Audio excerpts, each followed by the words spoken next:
प्रांजल ज्ञान गंगा में आप सभी का स्वागत है। कल हमने सुभद्रा हरण अभिमन्यु जन्म की कथा को पढ़ा था। आज हम खांडव दाह की कथा को पढ़ेंगे। इससे पहले मैं एक बात और कहना चाहूँगी कि जो हम संक्षिप्त महाभारत का पाठ कर रहे हैं, इसमें आदि पर्व चल रहा था। आज जो खांडव दाह की कथा हम पढ़ने जा रहे हैं, ये आदि पर्व की समाप्ति की कथा है। अब यहाँ से संक्षिप्त महाभारत में सभा पर्व की कथा चलेगी। हम सभा पर्व में प्रवेश करेंगे और उस कथा को पढ़ेंगे तथा सुनेंगे। तो मैं आप सभी से यही कहना चाहूँगी कि यदि आप इस कथा को बीच बीच में से पढ़ रहे हैं तो इसकी प्ले लिस्ट में जाकर इस कथा को आप शुरू से सुनें तथा समझें और इस कथा का लाभ उठाएं, क्योंकि शुरू से पढ़ने में समझ में अच्छे तरीके से आएगी। बीच बीच में पढ़ने से कथा तो अच्छी लगेंगी। हर कथा कुछ ना कुछ सिखा कर जाती है, कुछ शिक्षा देकर जाती है हमें।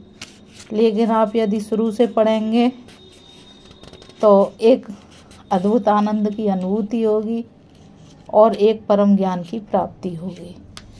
तो चलिए अब हम संक्षिप्त महाभारत के आदि पर्व की जो आखिरी कथा है उसको पढ़ेंगे, जो कि इस प्रकार है। वैशंपायन जी कहते हैं, जन्मेजय, जैसे जीव शुभ लक्षणों और पवित्र कर्मों से युक्त मानव शरीर पाकर सुख से रहता है और अपनी उन्नति करता है, वैसे ही प्रजा धर्मराज युधिष्ठिर को राजा के रूप में पाकर सुख और शांति के साथ उन्नति करने लगी। उनके राजत्व काल में सामंत राजाओं की राज्य लक्ष्मी अविचल हो गई, प्रजा की बुद्धि अंतर्मुख हो गई, धर्म का बोलबाला हो गया। जैसे पूर्णिमा के निर्मल चंद्रमा को देखकर लोगों के नेत्र और मन शीतल हो जाते हैं, वैसे ही संपूर्ण प्रजा राजा युधिष्ठिर के दर्शन से आनंदित हो जाती। प्रजा युधिष्ठिर को केवल राजा मानकर ही आनंदित नहीं होती थी, बल्कि वे कार्य भी ऐसे ही करते थे जो प्रजा को अविष्ट होते थे। धर्मराज कभी अनुचित, असत्य अथवा अप्रिय वाणी नहीं बोलते थे। वे जैसे अपनी भलाई चाहते वैसे ही प्रजा की भी। इस प्रकार सब पांडव अपने तेज से समस्त राजाओं को संतप्त करते हुए आनंद से रहते थे। एक दिन अर्जुन की प्रेरणा से भगवान श्री कृष्ण धर्मराज युधिष्ठिर की आज्ञा लेकर यमुना के पावन पुलिन पर जल विहार करने लगे। वहां उन लोगों की सुख सुविधा के लिए विहार भूमि सुसज्जित कर दी गई। उस समृद्धि संपन्न वन्य प्रदेश और उनके विश्राम भवन में वीणा, मृदंग और बांसुरी आदि बाजों की सुमधुर ध्वनि हो रही थी। भगवान श्री कृष्ण और अर्जुन ने वहां बड़ी मित्रता के साथ आनंदोत्सव मनाया। दोनों मित्र पास पास ही बहुमूल्य आसनों पर बैठे हुए थे। उसी समय एक लंबे डील डोल के ब्राह्मण वहां उपस्थित हुए। उनका शरीर क्या था, मानो तपाया हुआ सोना ही था। सिर पर पिंगल वर्ण की जटाएं, मुंह पर दाढ़ी मूछ और शरीर पर वल्कल वस्त्र थे। इस तेजस्वी ब्राह्मण को देखकर श्री कृष्ण और अर्जुन उठ खड़े हुए। ब्राह्मण ने कहा कि आप दोनों संसार के श्रेष्ठ वीर और महापुरुष हैं। मैं एक बहुभोजी ब्राह्मण हूँ। इस समय मैं खांडव वन के पास बैठे हुए आप लोगों के सामने भोजन की भिक्षा मांगने आया हूँ। भगवान श्री कृष्ण और अर्जुन ने कहा कि आपकी तृप्ति किस प्रकार के अन्न से होती है, आज्ञा कीजिए, हम लोग उसी के लिए प्रयत्न करें। ब्राह्मणों ने कहा, मैं अग्नि हूँ, मुझे साधारण अन्न की आवश्यकता नहीं, आप मुझे वही अन्न दीजिए जो मेरे योग्य है। मैं खांडव वन को जला डालना चाहता हूँ, परंतु इस वन में तक्षक नाग अपने परिवार और मित्रों के साथ रहता है, इसलिए इंद्र सर्वदा इस वन की रक्षा में तत्पर रहता है। जब जब मैं इस वन को जलाने की चेष्टा करता हूँ, तब तब वह मुझ पर जल की धाराएं उड़ेल देता है और मेरी लालसा पूरी नहीं हो पाती। आप दोनों अस्त्र विद्या के पारदर्शी हैं, इसलिए आप लोगों की सहायता से मैं इसे जला सकता हूँ। मैं आप लोगों से इसी भोजन की याचना करता हूँ। जन्मेजय ने कहा, भगवान अग्निदेव अनेक प्राणियों से भरे एवं इंद्र के द्वारा सुरक्षित खांडव वन को क्यों जलाना चाहते थे? वैशंपायन जी ने कहा, जन्मेजय, प्राचीन समय की बात है, एक बड़ा ही शक्तिशाली और पराक्रमी श्वेतकी नाम का प्रसिद्ध राजा था। उन दिनों वैसा यज्ञ प्रेमी, दाता और बुद्धिमान कोई राजा नहीं था। उसने बड़े बड़े यज्ञ किए। उसके यज्ञ कराते कराते ऋतुज आदि थक जाते, ऊब जाते और कभी कभी तो अस्वीकार करके चले जाते, परंतु राजा का यज्ञ तो चलता ही रहता। वह अनुनय विनय करके और दान दक्षिणा दे देकर ब्राह्मणों को प्रसन्न रखता। अंत में जब सभी ब्राह्मण यज्ञ कराते कराते हार गए, तब राजा ने तपस्या के द्वारा भगवान शंकर को प्रसन्न किया और उनकी आज्ञा से दुर्वासा ऋषि के द्वारा महान यज्ञ करवाया। पहले 12 वर्ष और फिर 100 वर्ष के महायज्ञ में दक्षिणा दे देकर राजा ने ब्राह्मणों को छका दिया। दुर्वासा प्रसन्न हुए। राजा श्वेता की अपने सदस्यों और ऋषित्वजों के साथ स्वर्ग सिधारे। उस यज्ञ में 12 वर्ष तक अग्निदेव ने घी की अखंड धाराएं पी थी। इससे उनकी पाचन शक्ति क्षीण हो गई, रंग फीका पड़ गया और प्रकाश मंद हो गया। जब अजीर्ण के कारण उनका अंग अंग ढीला पड़ गया, तब उन्होंने ब्रह्मा जी के पास जाकर प्रार्थना की कि आप कोई ऐसा उपाय बताइए जिससे मैं पहले की तरह भला चंगा और स्वस्थ हो जाऊं। ब्रह्मा जी ने कहा, अग्निदेव, यदि तुम खांडव वन को जला दो तो तुम्हारी अरुचि और अजीर्ण दूर हो जाए और तुम्हारी गिलानी भी मिट जाएगी। वहां से आकर अग्निदेव ने 7 बार खांडव वन को जलाने की चेष्टा की, परंतु इंद्र के संरक्षण के कारण वे अपने प्रयत्न में सफल न हो सके। जब अग्नि निराश होकर दोबारा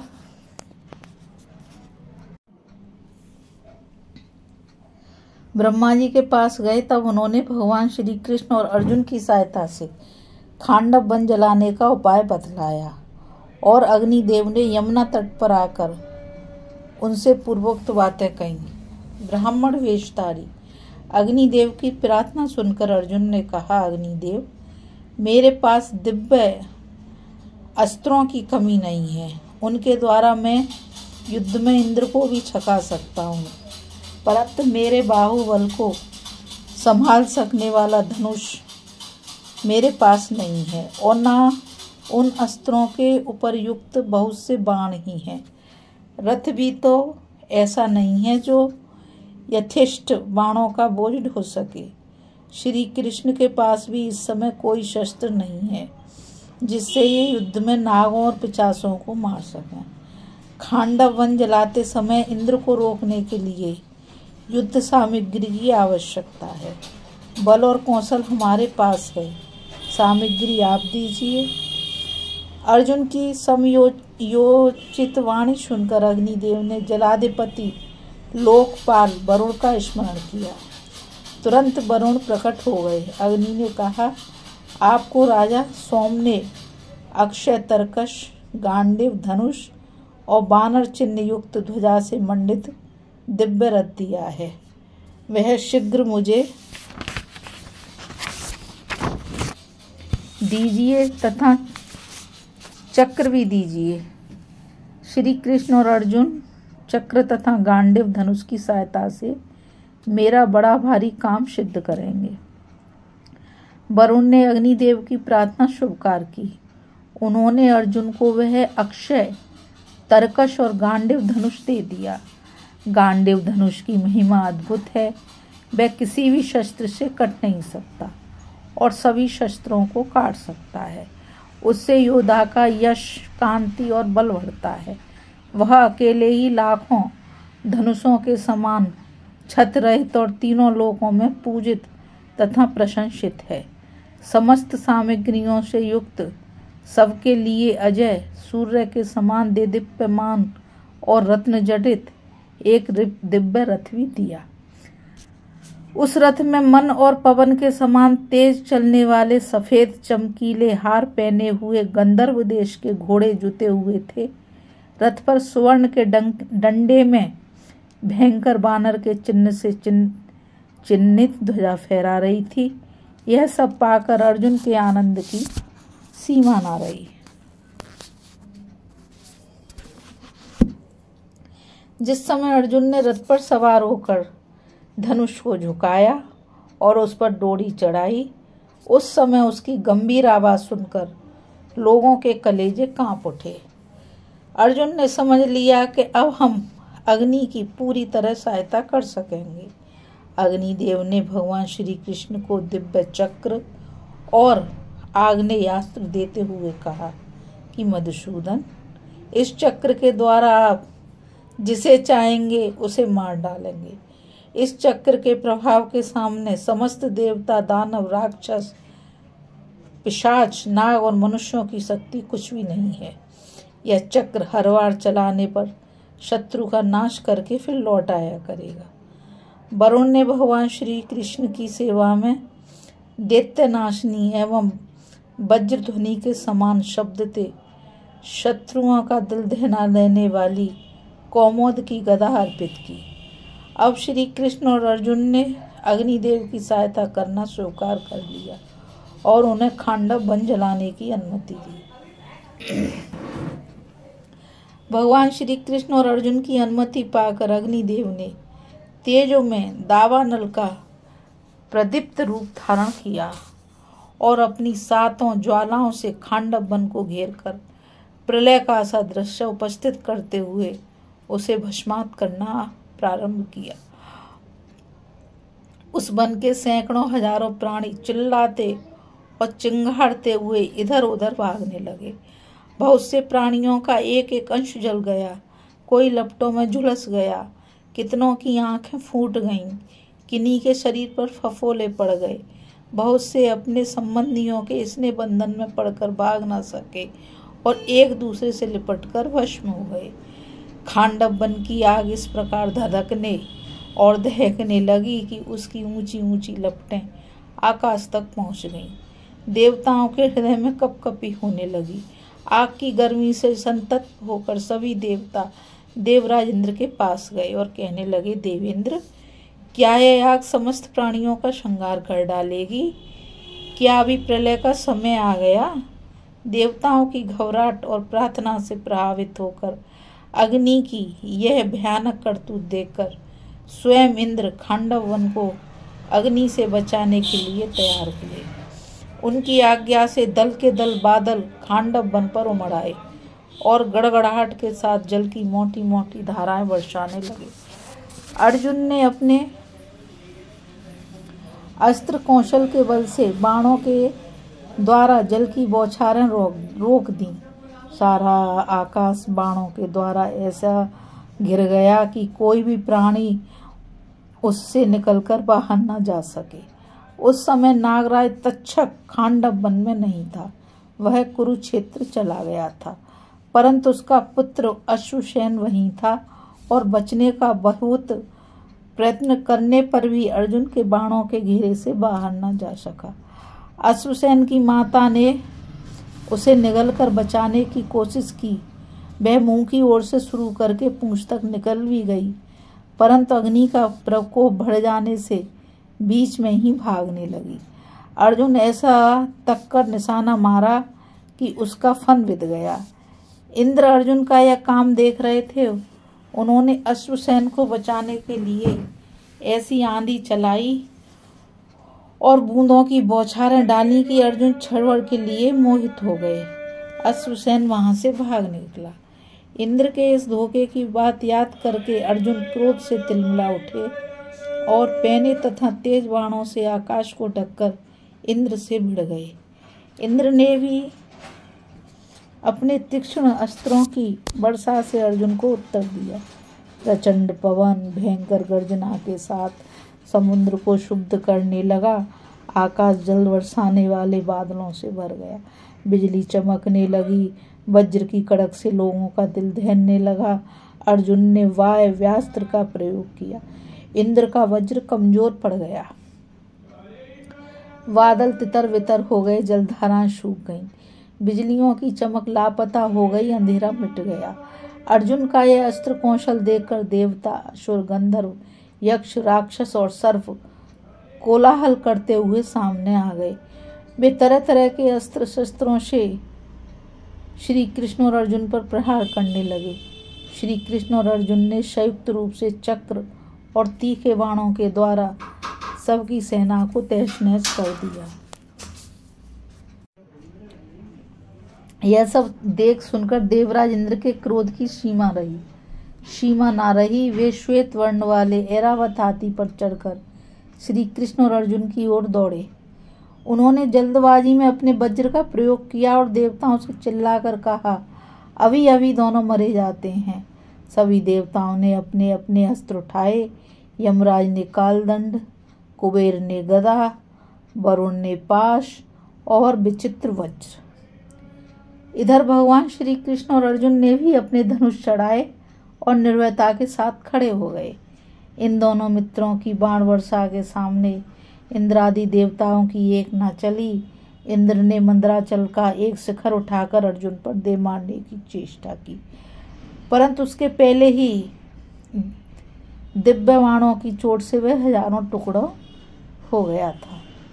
उसके टुकड़ों से खांडव वन के दानव, राक्षस, नाग, बाघ, रीछ, हाथी, सिंह, मृग, भैंसे तथा अन्य वन्य पशु और पक्षी घायल एवं भयभीत होकर भागने लगे।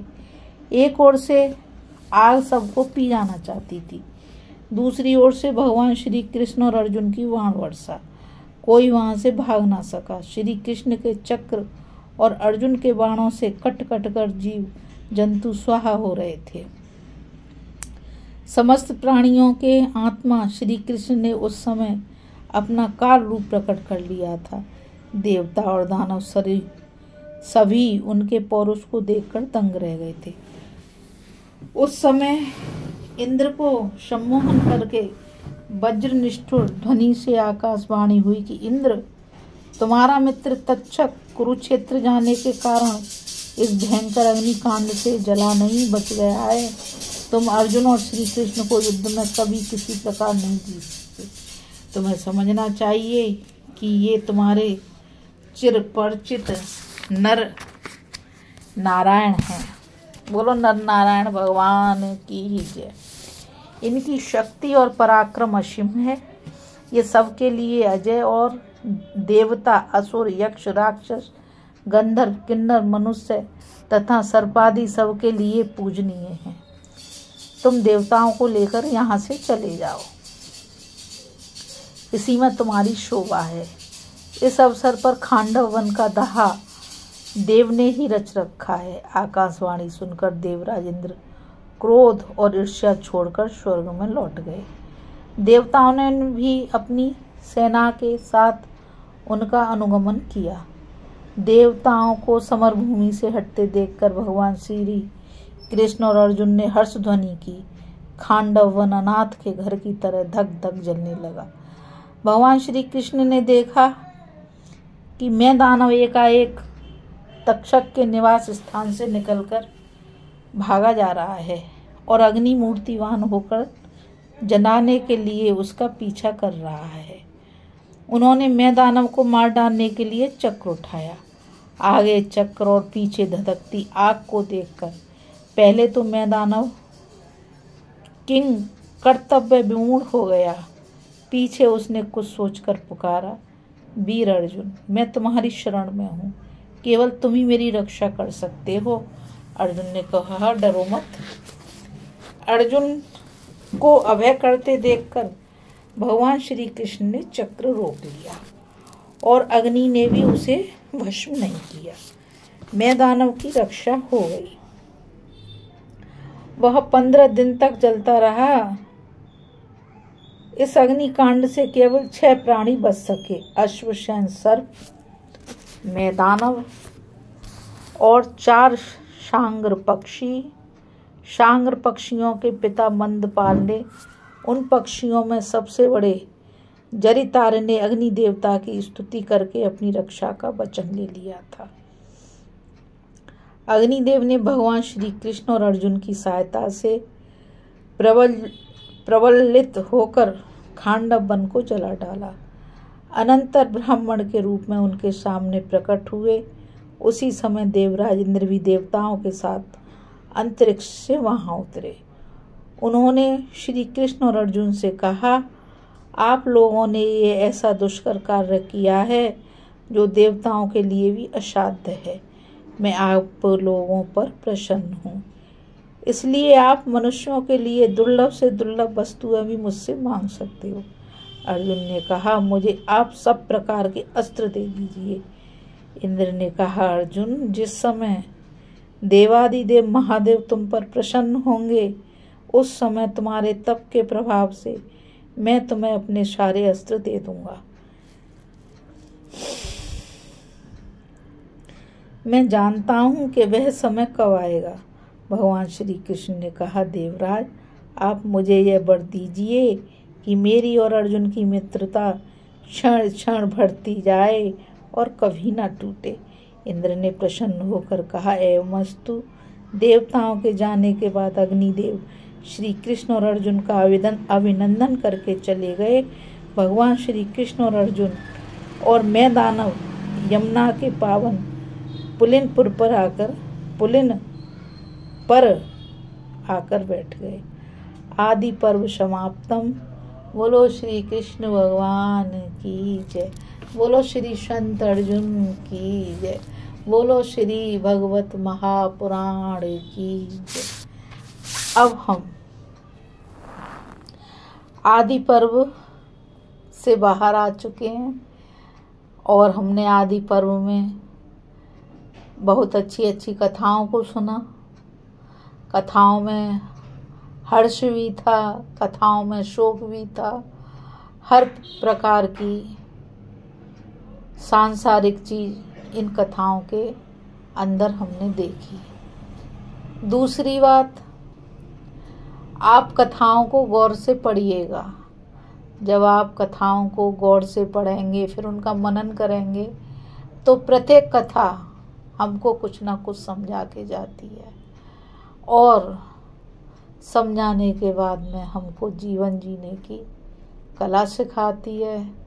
क्योंकि इस संसार में सुख तो बहुत ही कम है। आप देख सकते हो कि जो चक्रवर्ती सम्राट हैं पांडव, जिनके के पिता पांडु जी महासम्राट थे, उनके बच्चों ने कितना दुख उठाया परिवार की कलह की वजह से। तो सबसे बड़ी बात तो यह महाभारत हमको यही सिखाती है कि परिवार में सुमति होनी चाहिए। क्योंकि जब सब एकजुट रहते हैं तो सुमति वहाँ पर अपने आप ही ठहरती है, और जहाँ पर चालबाजियाँ चल जाती हैं, अपने आप में एक बड़कपन चल जाता है, तो फिर वहाँ पर तो कुरीति का आना निश्चित है। तो ये जो शास्त्र हैं, जो हमारे पूर्वज हमको दे के गए हैं, वो इसलिए दे के नहीं गए कि हम इनको अलमारियों में सजा दें या हम इनको बुक शेल्फ में सजा के रख दें कि हाँ दिखे कि हमारे घर में महाभारत है। हमको इनको पढ़ना चाहिए, अपने जीवन में उतारना चाहिए और सबसे बड़ी बात तो ये है कि जो हमारी आने वाली पीढ़ियां हैं, जो कि आजकल ज़माना इतना व्यस्त है कि इसमें टाइम ही नहीं है आदमी के पास, अपने बच्चों को कुछ शिक्षा देनी चाहिए, उनमें कुछ संस्कार डालने चाहिए, ताकि हमारे बच्चे शारीरिक रूप से तो बलशाली हों, लेकिन उनकी आत्मा भी तो मजबूत होनी चाहिए। क्योंकि शरीर यदि बलशाली है और आत्मा कमज़ोर है तो इस संसार में जीना मुश्किल है। और शरीर कमज़ोर है, आत्मा मजबूत है तो भी जीना मुश्किल है। तो हर चीज़ का तालमेल, यह भगवत कथा, ये हमारे पूर्वजों का दिया हुआ ज्ञान ही हमको सिखाता है। और दूसरी बात, मैंने आदि पर्व को पढ़ा, बहुत सी गलतियाँ हुई। कभी तो मोबाइल में गलती हुई, कभी बोलने में गलती हुई, बहुत सारी गलतियाँ हुई, लेकिन आप लोगों ने मुझे सुना, उसके लिए बहुत बहुत धन्यवाद आपका। आपने मेरी गलतियों को भी नज़रअंदाज किया। लेकिन इस कथा में मैंने जो पढ़ा के गलतियों में सुधार, उसी की वजह से मैं अपनी गलतियों में आगे से सुधार करने की कोशिश करूँगी। फिर भी गलती तो हो ही जाती है, तो आप लोग माफ़ी के लिए ही बैठे हो।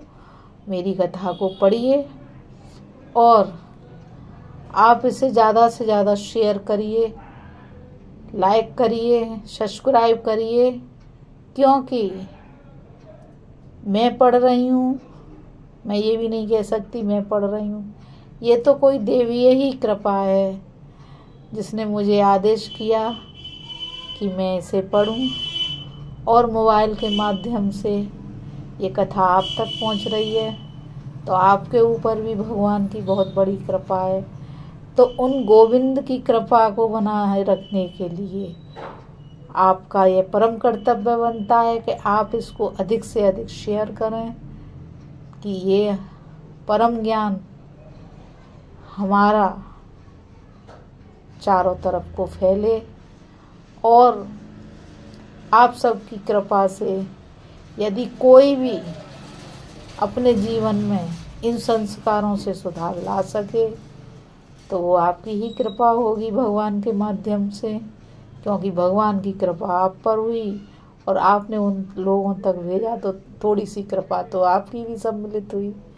तो इस आदि पर्व को यहीं विश्राम देते हुए मैं गीता रावत आप सभी के साथ, जो भी आप सुन रहे हो, सबके साथ संक्षिप्त महाभारत के दूसरे पर्व शवा पर्व में प्रवेश कर रहे हैं। और तो चलिए कथा शुरू करते हैं और आदि पर्व को यहीं विश्राम देते हैं। राधे राधे, जय श्री कृष्णा, नमस्कार।